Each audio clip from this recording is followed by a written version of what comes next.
Hello, good morning and welcome. My name is Kirsten.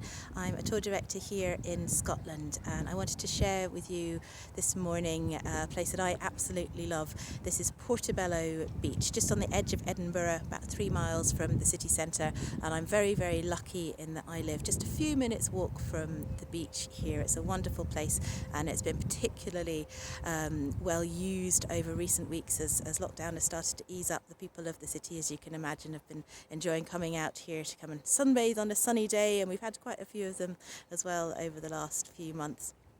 So I know the name Portobello doesn't sound very Scottish. It actually dates back to the early 18th century. And at that time, this whole area was very desolate. The only thing that was here was that just inland from the beach ran the King's Highway.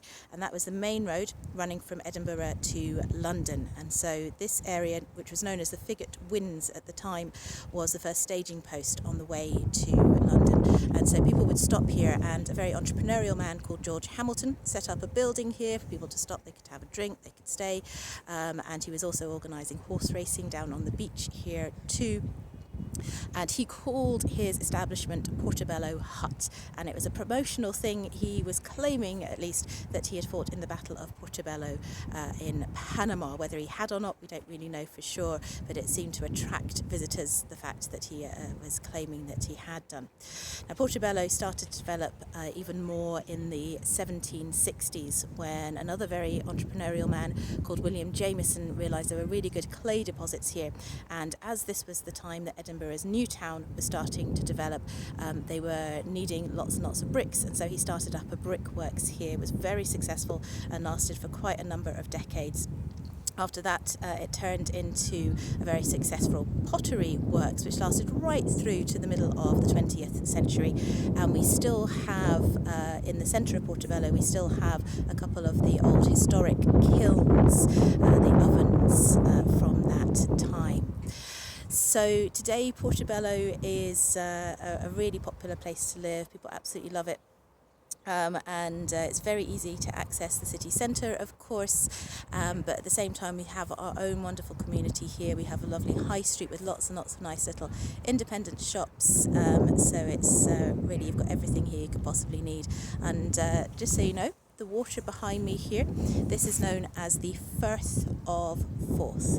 The word Firth, that's the Scottish word for an estuary.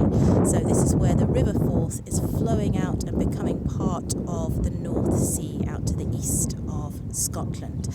And as we turn this way, we can see this wooden structure, which is part of the defences against flooding here. We're looking behind me towards the east in that direction. As we turn further around, we're starting to see the prom there, and lots of houses, as you can see, a lot of newer buildings just on this part of the promenade here. But also we have an awful lot of buildings that date back to the 18th and particularly the 19th centuries within the area of Portobello. And then we're turning full circle and coming right back round to the water once again. So I hope you enjoyed this little stop in Portobello this morning. Thank you very much for watching, and I really hope to be welcoming you back to come and visit Scotland very, very soon. So thank you very much, and bye just now.